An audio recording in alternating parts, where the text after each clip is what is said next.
이번에는 교만과 자유의지에 대해서 얘기를 해보도록 하겠습니다. 교만 예시를 드는 게 이제 뇌종양을 수술하고 그러니까 뇌에 어떤 변화가 있고 나서 극심한 과대망상에 시달리는, 자기가 막 뭐 엄청 똑똑하고 모든 게 가능하고 전지전능하고 오히려 의사들의 말을 하나도 안 듣고 제 와이프가 아니라 어떠한 어, 케어러, 그냥 보조, 자기를 케어해주는 그냥 그런 사람으로 보고 그냥 모든 사람들을 다 바보라고 생각하고, 이러한 이러한 그 증상이 있었다. 그게 왜 그런가, 이제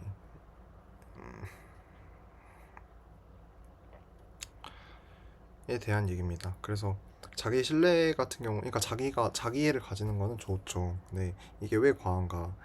자기 신뢰를 가지면은 어, 독창성이 좋을 수 있어요. 자기가 자기에 대한 이런 믿음이 있기 때문에 독창적인 여러 가지 일들이 가능하고 독창성을 보이는데, 또 일부는 자폐의 가능성도 있습니다.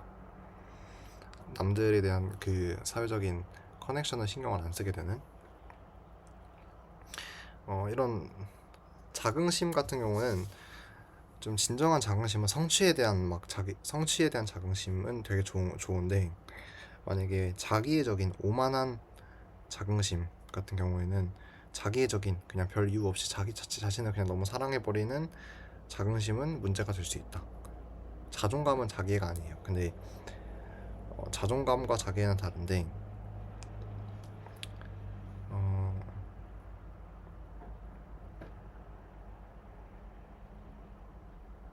예를 들어서 예시로 드는 게, 만약에 부모가 특정한 그 기대 없이 주는 사랑은 자존감을 만들어요. 근데 만약에 부모가 자기 자신을 너무 과대평가해, 아니면은 필요 없는 평가를 계속해, 아니면은 필요 없는 그 요구를 계속하면서 과대평가를 하면은, 그런 게 오히려 그런 게 자기를 키우는 영향이 된다. 그래서 자기성 인격 장애를 나르시스트라고 하는데, 어, 이게 어떻게 해서 발생하는 거냐면은, 계속해서 자기에 대한 높은 기대를 갖게 되고, 그 다음에 자기 자신을 너무 사랑하고, 그 다음에 정서적인 공감이 결핍이 되면 이런 나르시즘이 계속 나타나고, 예를 들어 이런 예시로 드는 게 휘브리스 증후군인데, 이게 뭐냐면 권력자의 인격 변화예요. 권력자가 되고 나서, 권력을 쥐고 나서 겪는 인격 변화인데, 권력자가 되면은 모든 사람들이 자신을 쳐다보고 모든 사람들이 자기의 말과 행동에 영향을 받는 걸 보면서 자기 이미지에 대한 집착을 하게 된다고 합니다. 그래서 점차 자기애성 인격 장애를 보이는 어, 변화를 갖는다.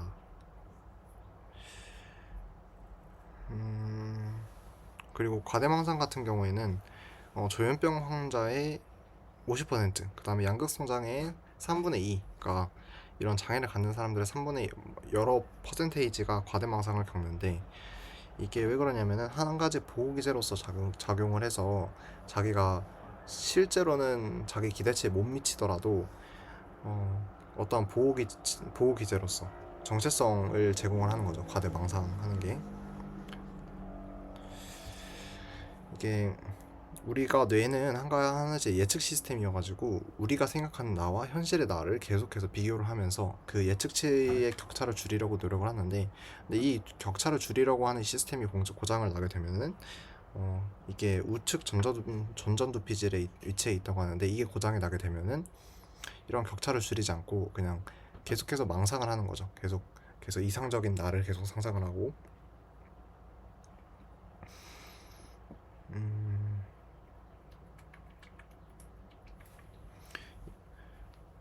이게 자기 중심적인 회로가 계속 활성화가 되면은 이런 나르시즘을 보이는 거고, 만약에 타인 중심으로 하면은 박해망상을 보인다고 합니다.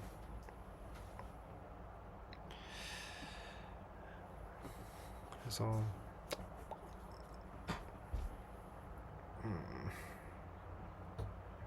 나르시즘이나 자기의 거를 관련한 게 좀 되게 그 양면적인 면이 있는 것 같아요.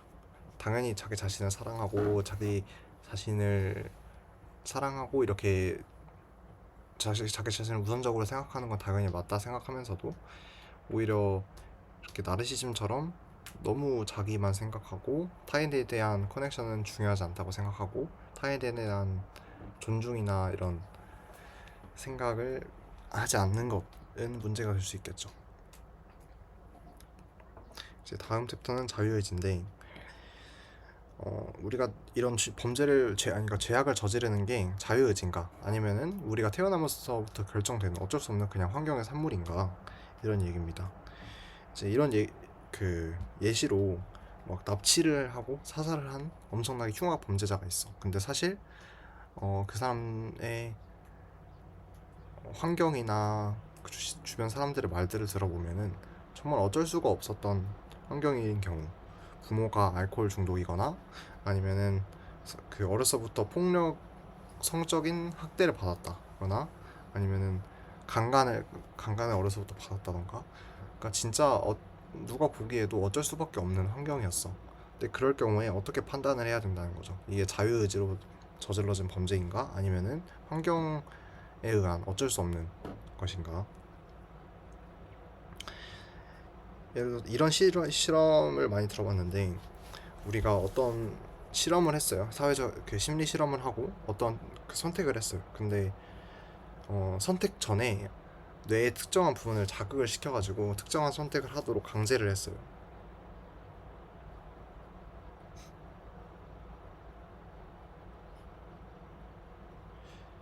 음,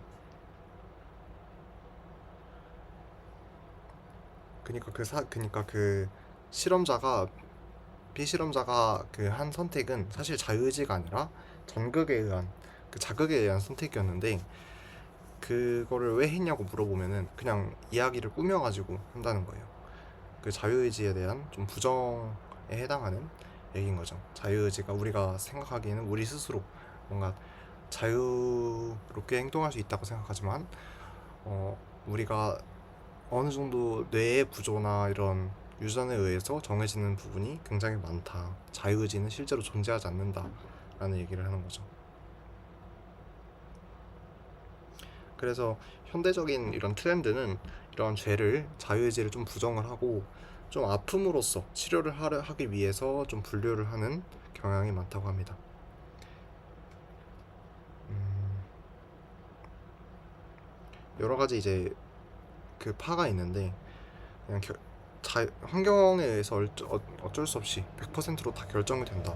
결정론자들이 있고 아니면 이런 자유의지 우리가 자유의지가 있다고 믿어야 한다라는 몇 편이 있고 이런 게 양립한다라고 믿는 파가 있다고 합니다. 이게 굉장히 좀 철학적인 게 인간이 뭐 프로그래밍 되었느냐 이런 얘기를 하는데 어, 이런 거죠. 만약에 제가 특정한 개미를 어, 제3자의 입장에서 관찰한다고 쳤을 때 개미의 행동을 예측할 수 있을까 얘기를 해보면 어느 정도 예측이 가능할지도 몰라요. 그러니까 개미가 어떤 자극을 받는지 자극에 대한 행동을 다 분석을 하고 요인 분석을 해서 어떤 행동을 할지 분석이 가능할지도 모릅니다. 그리고 인간도 그와 마찬가지로 분석이 가능할지도 몰라요. 그러니까 근데 만약에 분석이 가능하다고 쳤을 때 우리는 이제 제3자의 입장이 아니라 우리 스스로의 입장을 되돌아보는 거기 때문에 만약에 내 스스로의 선택을 예측 가능하다라고 했을 때 네, 그런 연구가 어떤 의미가 있을까? 그러니까 나라는 의식은 존재를 하는데 그렇기 때문에 너무 강한 결정론으로 가는 것도 좀 위험하다고 생각을 합니다. 그냥 어떻게 되면 허무주의로 빠질 수 있기 때문에 그래서 적절하게 균형을 지키는 것이 중요하다. 그래서 앞에서 말했던 예전에는 범죄 이렇게 죄악 이렇게 보고 이제 감옥이나 이렇게 범죄자를 대하는 태도가 처벌의 비중이 높았다면은 지금은 재활의 비중이 높다. 아픔으로 보고 치료를 하려는 그 트렌드다. 그래서 이제 법도 이제 도덕적인 응징이 아니라 사회 재활적인 관점에서 좀 더 신경을 써야 할 필요가 있다. 그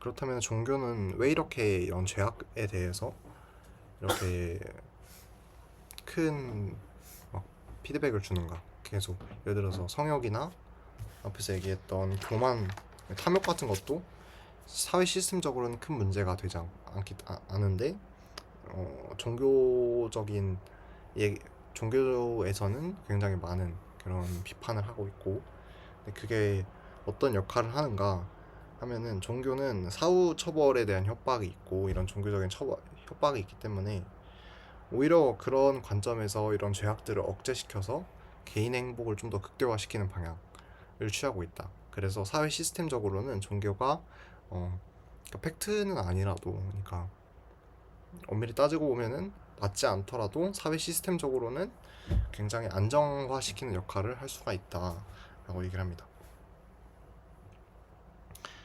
그래서 이렇게 해서 그 책을 마치는데, 책이 전체적으로 얘기하는 거는 우리가 어, 인간이 자유의지를 갖고 100% 죄악을, 우리가 흔히들 말하는 죄악이나 죄악에 대해서 얘기를 하는 건데, 이게 다 자유의지를 갖고 우리가 잘못한 게 아니라 어느 정도 우리의 자유의지와 관련되지 않고 생물학적인 또는 유전적으로 결정되는 부분이 있을 수 있다라는 얘기고, 우리가 선과 악을 얘기를 할 때 본질적인 선악은 없다 이런 얘기도 될 수 있습니다.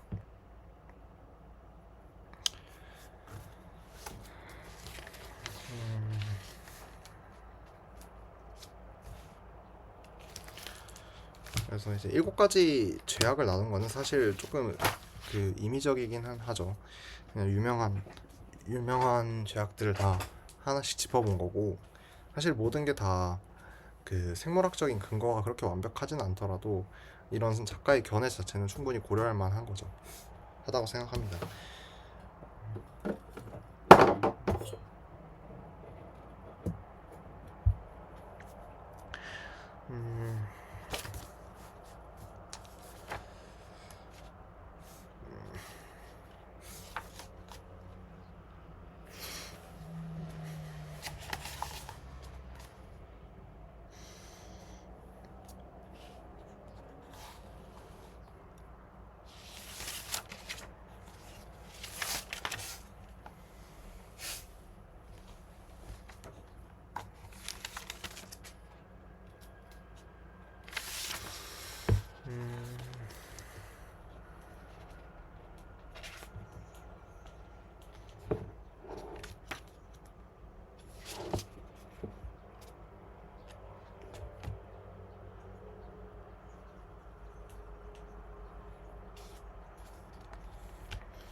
음, 그래서 이런 철학적인 얘기는 인간이 기술 발전이 더 커질수록 계속해서 더 커질 거라는, 분야가 커질 거라는 생각이 들어요. 왜냐면은 인간의 이런 유전적인 피드백이나 생물학적인 피드백은 굉장히 자연 상태에서는 굉장히 좋은 역할을 하지만, 실제 사회에서는 사회적인 관점으로 봤을 때 사회가 굴러가게 하는 데는 도움이 안 될 수도 있어요. 여기서 말했던 성욕처럼 오히려 과하면은, 우리가 본능대로 살면은 사회 시스템을 유지하기가 힘들다는 거죠. 그렇기 때문에 계속해서 의도적으로 본능과 맞지 않는 본능에 반하는 사회 시스템을 구성할 수밖에 없고, 그런 관점에서 그런 균형을 유지하기 위해서 이러한 생각을 하는 게 굉장히 중요하다는 거죠.